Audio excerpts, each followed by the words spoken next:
Welcome to the DevReady Podcast. Joining me on the DevReady Podcast today, I have Diana Minnée. Thanks for joining me, Diana.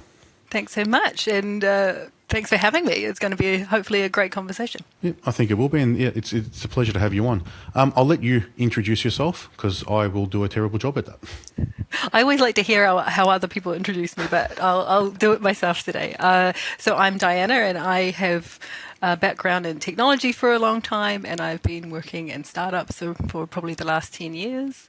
I have been usually in the COO role, Chief Operating Officer role there, and the last 5 years or so, I've been a fractional COO for startups. But for this year in particular, I've been focusing on my own startup as well as the CEO of Astronort. So that's my history of that in a nutshell. Okay, so maybe tackle just the startup a little bit. So what are you focusing on Astronaut, and what is it? What's a little bit of a background on that? Yeah, it's very tied into all of those things, so it'll probably be a roundabout conversation. But ultimately, I would love to help executives and boards make better, more timely, more impactful decisions at that strategic layer.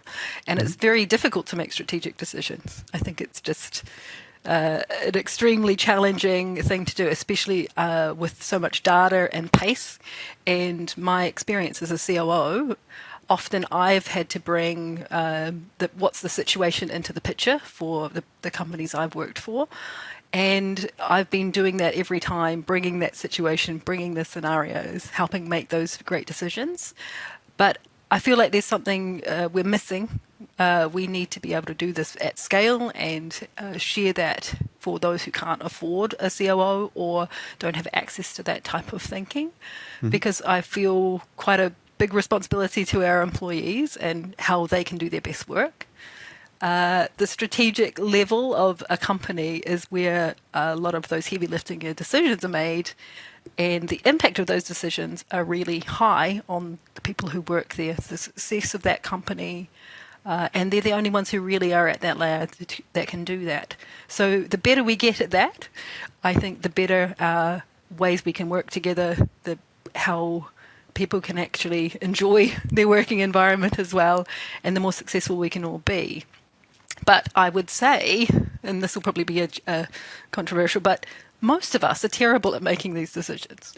Quite bad, to be honest. Yep. And if we were to do a measure of it, we've interviewed about 200 people over the last 6 months or so, and in those exec roles, and I would say 90% of them say they are gut feeling, winging these decisions. So I'm keen to challenge that and try and have AI help us create a brain that can help them do that better by default. In many ways, I'm trying to trick them to be more strategic and make better decisions. So, do you see a lot of the hesitation comes from being at that level and then maybe some accountability on making the decision?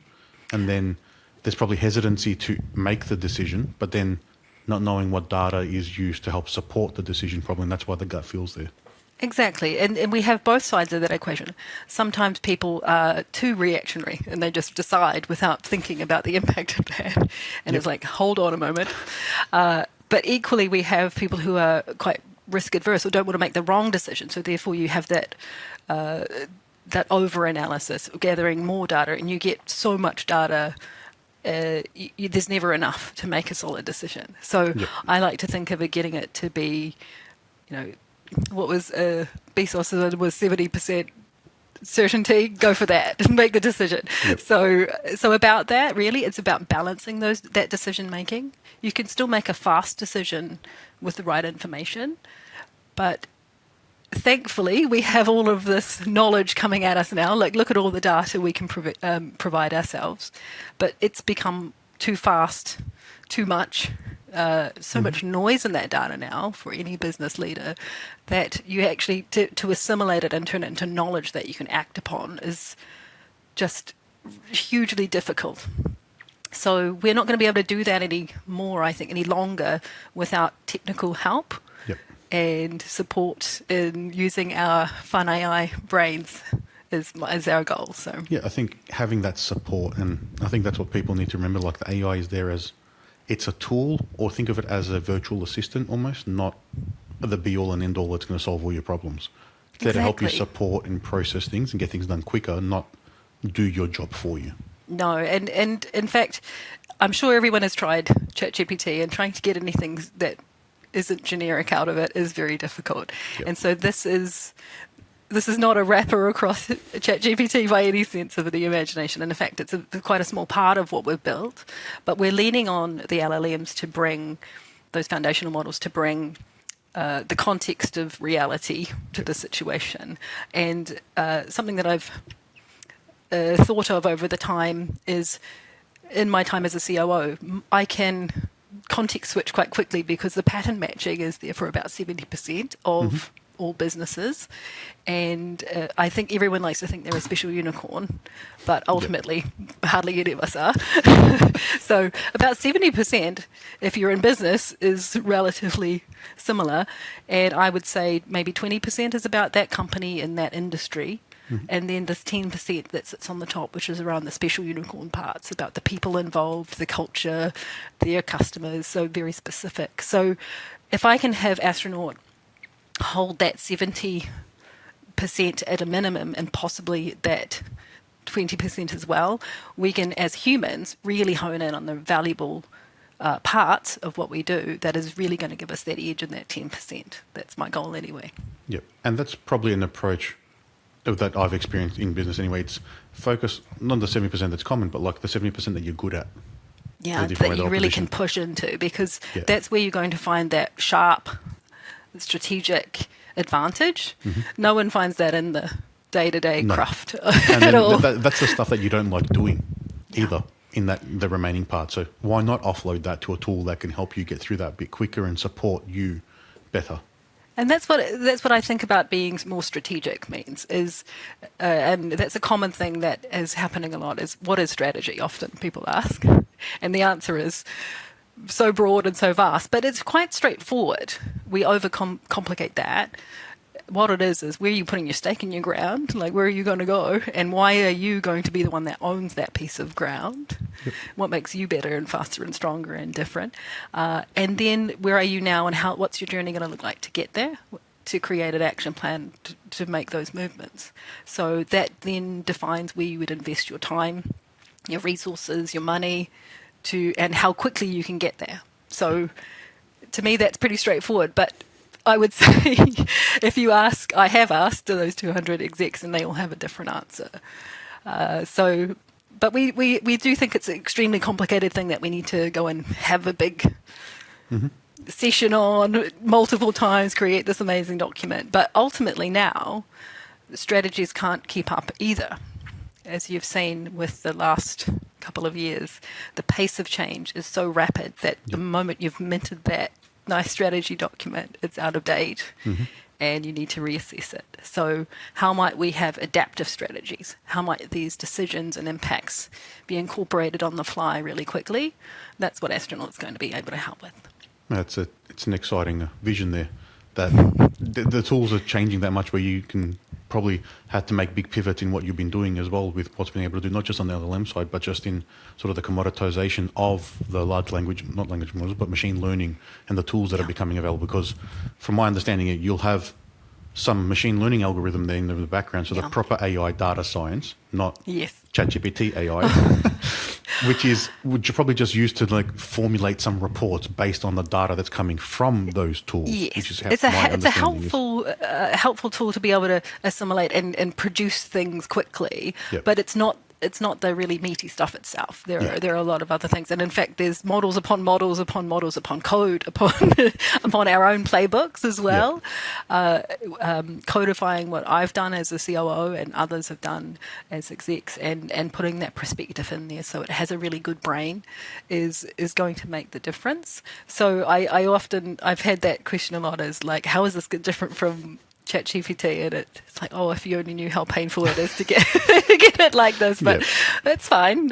I'm really happy that we're at this position now, and this is the first time, even though this idea has been with me for some time, it's the first time I think it's being able to be possible thanks to Gen AI and the movements around that. So definitely, and I've had a similar experience in developing our own tool for our DevReady process that we go through, which is where the name comes from for the podcast. But it's more about implementing that knowledge and trying to codify something. And over the past 8 years, I've attempted 8 different systems in trying to do this, but the LLMs have enabled me to do it in a way that I couldn't imagine before. Exactly. And this is the future of this, is we can now think differently, and even just how we can interact with this data will be entirely different. It will be intent based. It will know what you want before you even know it, like that type of situation. So the way we're building it is quite unusual, and our hope is it will tell you when things are changing and when things need to be looked at. So it's not about providing lots of BI dashboards. Mm-hmm. Nothing against BI dashboards, but they become quickly unwieldy and out of date. Yep. But it's just being able to say, these things need your attention, and you know that to be true. That's really where we're heading. And it's to have confidence and trust in that is really hard with using AI tools. But we are endeavouring to get there at the very least. Yeah, so. And the problem you're probably going to have at that level is not how do we use the tools. It's how do you curate the right amount of, or not the right amount of, the right data to be able to feed those tools correctly to help you make the right decisions. Because it's all data driven. So unless you've got processes in place to capture the data and record the right things, you'll be in trouble. Definitely. And I've done quite a lot of work around mapping where this data exists already, because as you know, there's a lot of data in being produced at various levels of an organization. But what data makes a difference? And I've had to come all the way back to what is core. And if you think about what is core in every business, it's usually revenue and cost, right? Revenue and cost are almost like your two things that tie everything together, because it's either bringing in more value, more money, or else it's costing you something, either by hiring or building or investing, right? So so coming back to just this core data set and then going up from there and what impacts that, and adding those data sources in there as well. But one of the advantages with the AI tools these days is that you don't have to normalize that data, you don't have to convert it into some fancy thing, and it can bring those different and quite challenging. It's very hard to see your financial data and your human data and your your project data all in a view, and being able to query that. So what we've done is being able to, for instance, integrate with Xero that brings your P&L data through. And you can actually say, how are we going with our revenue this month? And it will just say, you've gained this much against budget, and here's your little graph. But you can also say, and how many people how many customers have left, and in the same conversation. So you can have a chat with that data, and it works really well together. But that's not something that just ChatGPT can do, or even just the tools that we have already. It's this bringing together of all of those disparate pieces of data. Yep. And the tools just enable a faster version of getting that done, where before it had to be done by hand. You had to have teams to collate, curate, clean, transform, and get it presented into the system. So it's exciting times for sure. Yeah, and there's always one exec who doesn't trust that anyway. Sorry, I shouldn't. There's always someone like in the crowd who goes, well, hang on a minute, I don't believe that, and they want to drill down into those things. But one of the advantages with Astronaut is you can say, tell me more, and that person who has that that issue can go and find more if they want to in the same way. But it's an exciting time to change the way we've been thinking, because ultimately we have a lot of our exec teams and our leaders in too much in the weeds in the day-to-day, whereas no one else has their job at the top table. Everyone else has at least other people to do those jobs for them. But this one job, we want them to be doing more of. But it's been they've done a big analysis on it, and 85% of leaders spend 1 hour a month on strategy, thinking strategically about where that company is going. Yeah, and that's not a lot at all. That is not a lot at all. And if our leaders whose job it is to think strategically about the future of that company and that long-term balance and success, and they're only spending that much time because they're too busy running reports about utilization, I think we've got trouble in our hands, and it's becoming more self-evident now because of the pace of change. And you've seen a lot of redundancies happen. You've seen a lot of businesses closing down. How could we have seen that sooner? What could we have acted on faster? How could we have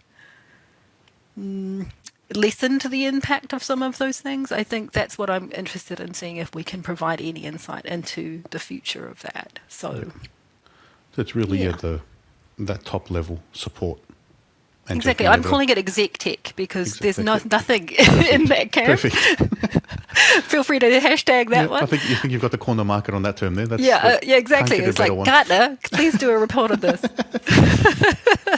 Because one thing I've realized is that each business area have their own tools, but how do you bring that together? And it's not just bringing it together into an OKR tool, and no offense to OKR tools.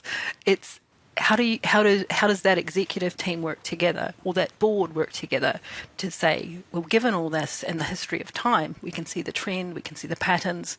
If we are doing too many short-term decisions versus our long-term decisions, balancing that and the priorities.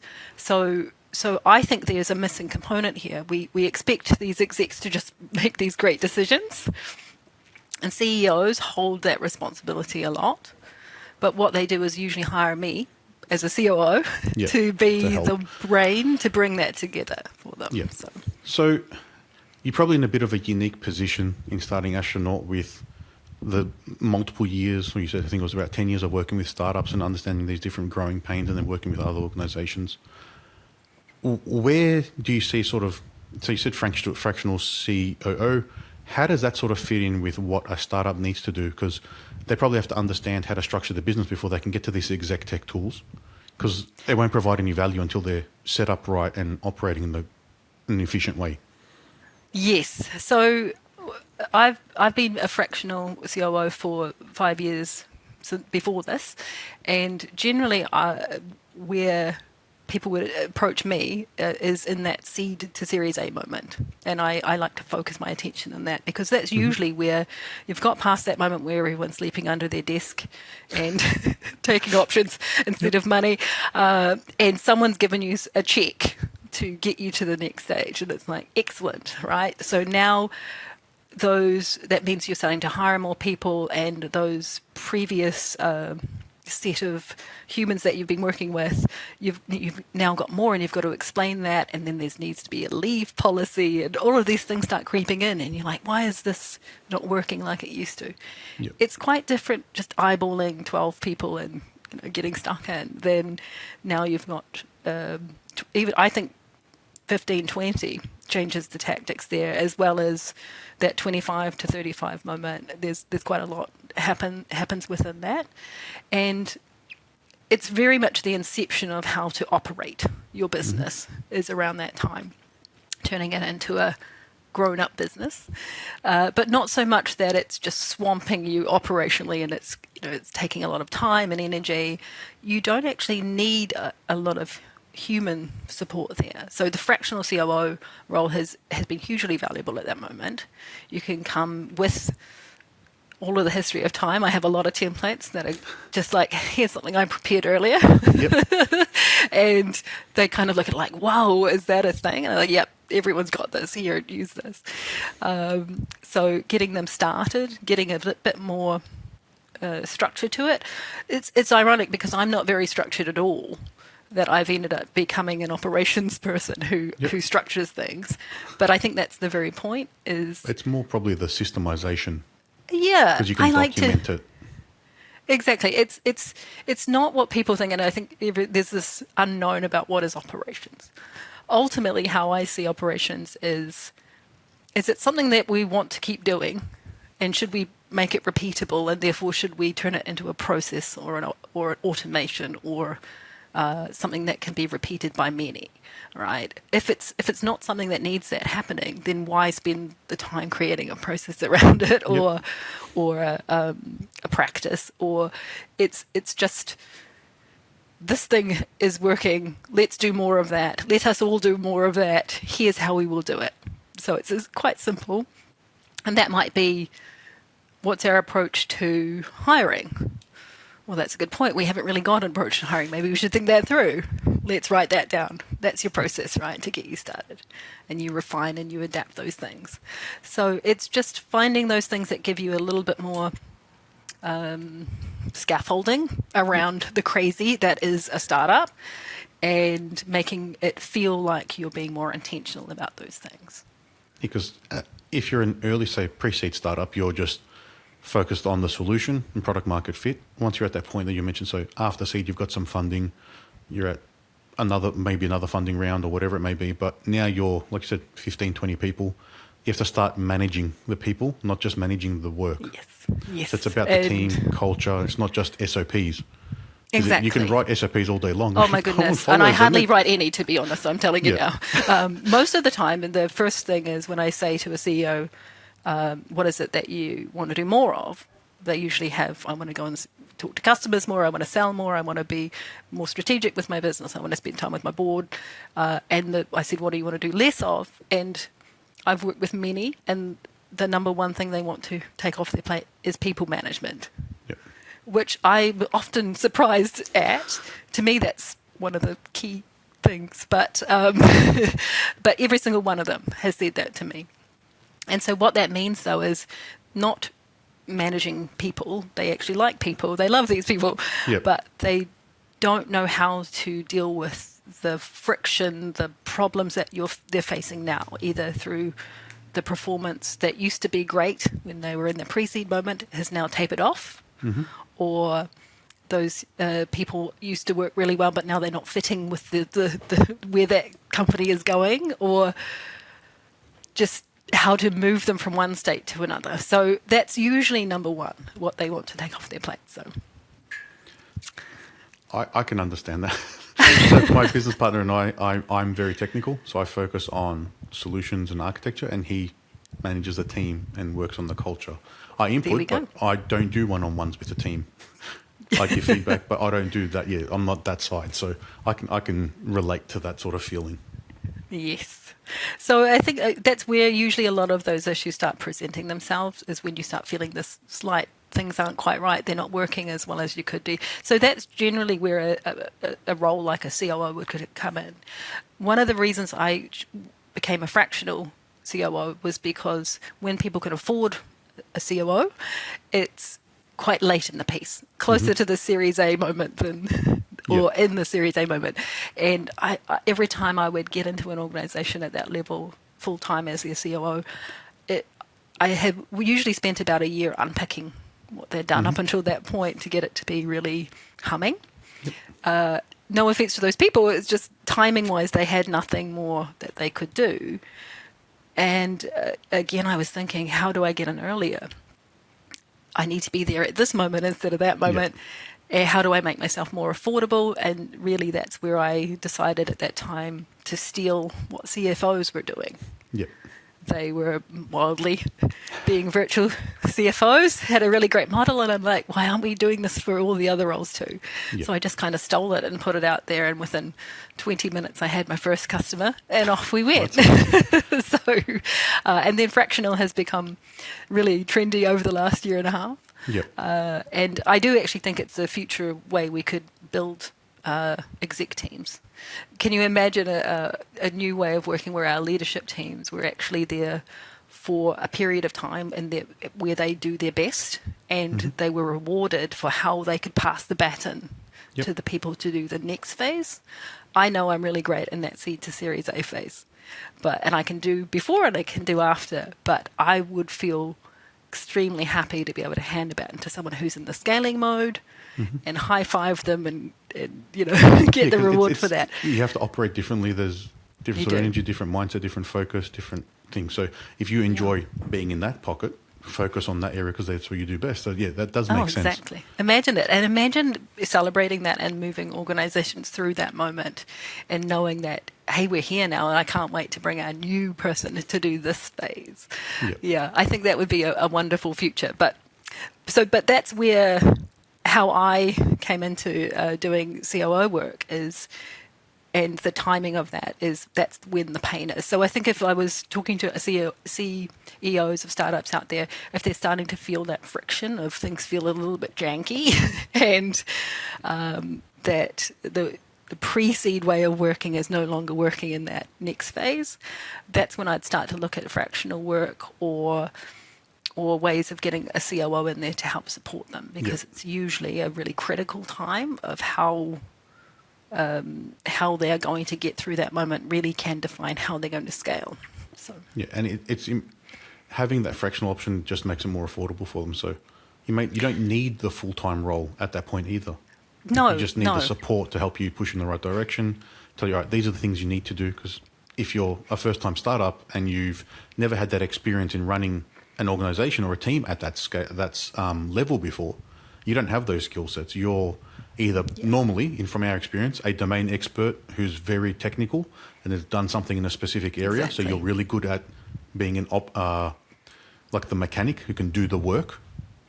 Or you've just got an idea in a completely random domain and you're trying to do a startup in a different area and you think, all right, I've been successful as doing business A, I'll move into this other one. So you don't have that exec team knowledge.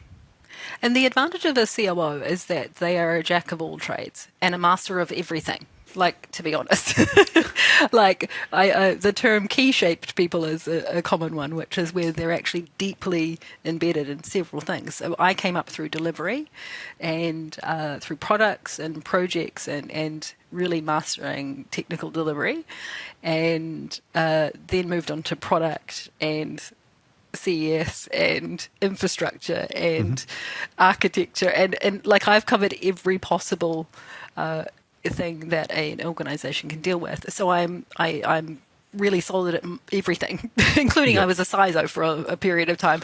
So everything, but I'm a specialist in probably 3 or 4 things. Whereas a lot of the time as subject matter experts, like if you're a product person, you're often, in that vertical, or chief technology officer, you're in this. Whereas a COO is able to jump in and put fires out and see what's coming and analyze the situation. So we're often seen, I like to think of it as we are balancing the system. So sometimes something might be on fire, so you have to jump in and fix that and get out. Or it might be this has got too much focus, whereas we need to start spinning the plate over here a little bit. So as a CEO, a COO can be a really great asset in helping run the company, the performance of that company. And I see it, I'm a systems thinker, I see it as all these nodes of the system working at once. I see it as 4D chess on a time continuum as well. So things moving this way and this way along a long time. So you're often bouncing from future state to now to the minute part of things to the maximum. It's great to. I would highly recommend people look at COOs if you're in that moment, because they'll just honestly get you sorted so quickly. And having an external person come in fractionally, which is a day a week, a few hours every day, or whatever it may be, having that external viewpoint, being able to see from the outside into the way your organization's running and point out things that you can't see because it's either business as usual or the worst case is this is the way we've always done it. And to be honest, I'm often asked to come in because something's wrong, and it's never that thing that's wrong. It's always something else. It is, and it doesn't take very long to really, again, because of that 70% pattern matching, you can pretty much come in and go, right, well, here's the situation, and present it back and saying, here's what I'm seeing when that's actually happening. And I had one CEO cry when I did that moment after about 2 weeks of being in his business, because I said, well, here's what's actually happening. Here's what I've changed so far. Here's some things that we need to work on in the long term. And he just burst into tears because he said, I can't believe that you have articulated what I've suspected, but I can never see because I'm in it, or I'm too busy going this direction or being pulled into the weeds. So it's just this clarity moment where we bring the situation. This is your situation. And that's one of the things that I'm trying to put into Astronaut as well, is your situational awareness. I have a constant map of where we're at any one time, and I can project into the future, and I can look into the past as well.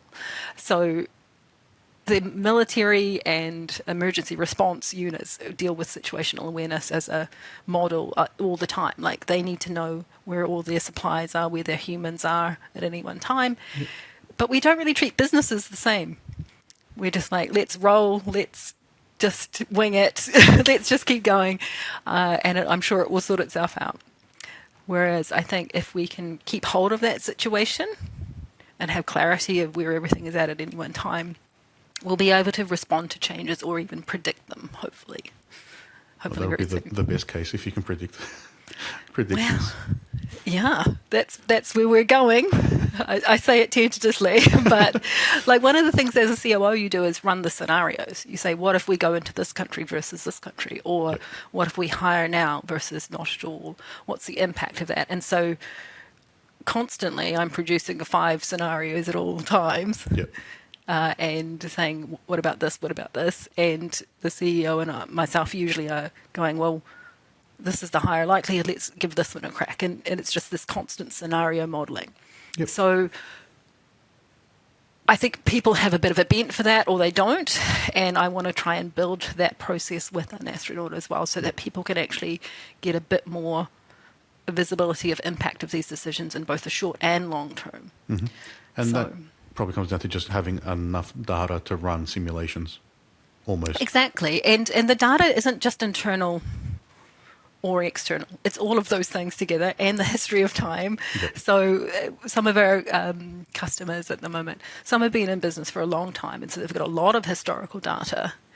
And what they were missing is the market and competitor data and the human day-to-day data in that as well.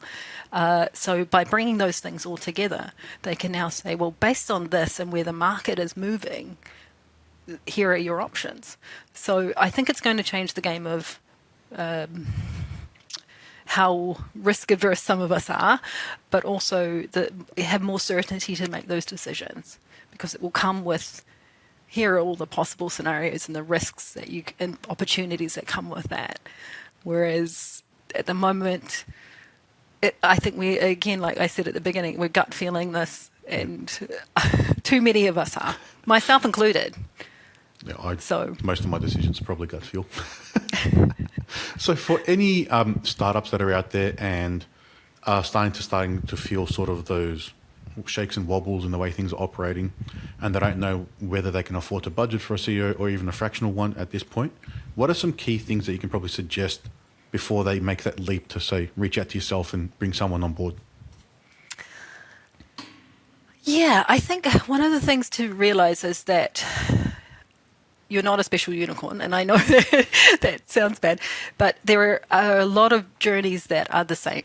And if you're a particular company, let's say you're a SaaS company and you're in this particular moment in time, you can probably quite quickly find more information about how others have experienced that and what they've done to move past it. Mm-hmm. So there's the patterns are just so similar that you can probably see it coming a little bit. If you think about the stage you're in, not just the situation you're in, but the stage. There are probably 5 or 6 things where the wheels start falling off, and it's common for all SaaS companies. So even just searching for what happens at that stage and how they might move through it would be a good start. Outside of that,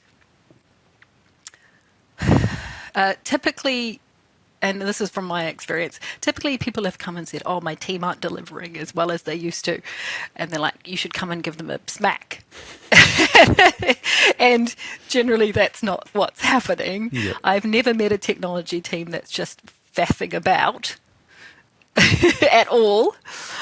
So it's unlikely to be the problem. So I would probably say, think harder about what the underlying root cause of these symptoms might be.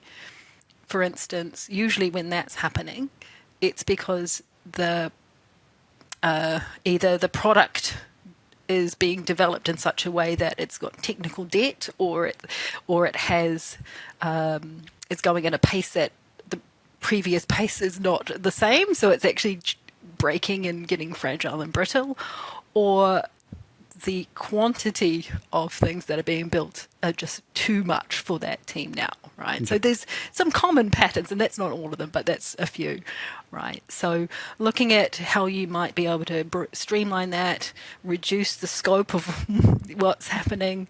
Usually around that time, you're getting a lot more customers and they want new, interesting, better things. That doesn't mean you should build everything that comes up. So getting tighter around product management. So you can see what I mean by the patterns there. It's just the same stuff all the time, right? Just a different product. That's what we've seen in the podcast. It's everyone thinks they're the first person to have ever encountered the problem they're facing. And it's the same problem with different time, different people, different team, different product, but the same things occur. So the same things occur. It's the same pattern. It's just a question of timing. Yeah. When, and then when it's is it you happening? realizing that Yeah. I'm not being attacked by the world or whatever it may be, and that's causing Or it's not this just problem.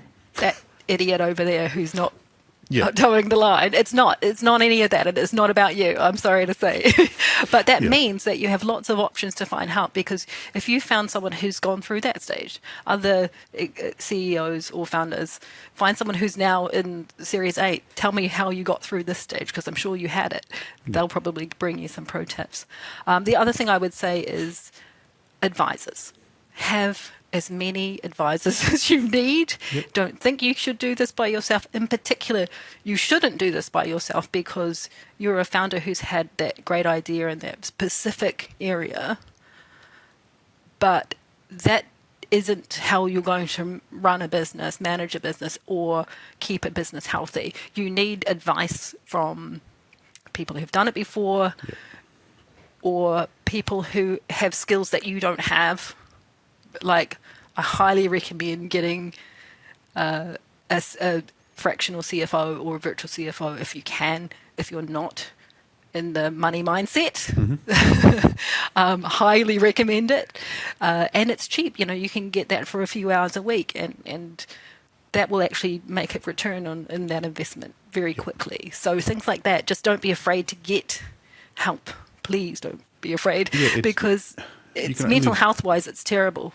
You can only do so many things yourself, and you can only then put as much effort as you have experience into it as well. So leveraging the others for that small cost is going to be huge returns. And the other thing with that is, as a CEO, you've got at this stage, you've got one job to do, and it's like sell everything, get that out there. And one thing is about prioritization and not being afraid to not do some things. Just say, I'm not doing that, or you can do that, or we're dropping it completely. We feel that we must fill in every gap. We feel we must do all the things at every layer of the business.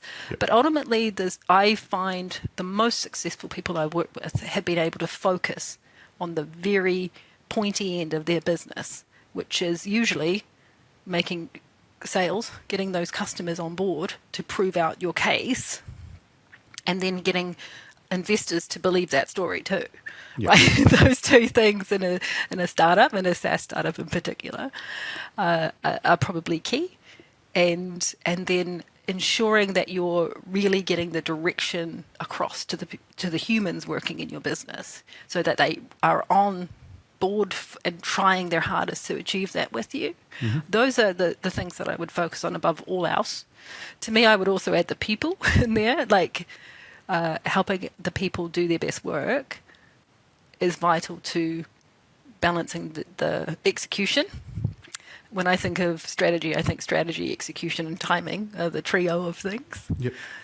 And you can have all the execution in the world, but if you've missed the boat because it's too late, equally you can have the best strategy, but if you're not actually executing on it, then it's just, it's nothing. So your job as a founder, as a CEO, is to sell the dream of those things happening, and then get out of their way. Just focus on what you do well and let the team run, and make sure you put the right controls in place to make sure it's operating as it needs to be. Exactly. So if anyone wants to reach out to you, Diana, because they're in that crucial position where they want to take that leap to the next level, how can they do that? Yeah, well, I'm pretty happy to talk to anyone about where they're at in that position and give them advice. I also run in New Zealand and a bit in Australia the VCXO directory, and so that is a place where you can find fractional executives across the board, and it's vcxo.directory. And so you can either ping me via that, or else you can just email me or LinkedIn, find me on LinkedIn. It's and I'm happy to point you in the direction of tools and templates and other advisors and networks as well. So absolutely happy. I mean, if we can help startups get past this moment, we'll have a higher percentage being successful over the longer term. Yep. Many fall out at that phase because it's the moment, the most important moment in a startup, until it's the next moment, of course. Of course. Well, we'll add those links into the show notes for the episode. And once again, Diana, thank you for joining me on an episode of the DevReady Podcast. No worries. Thanks so much. Yes, great chats. Thank you.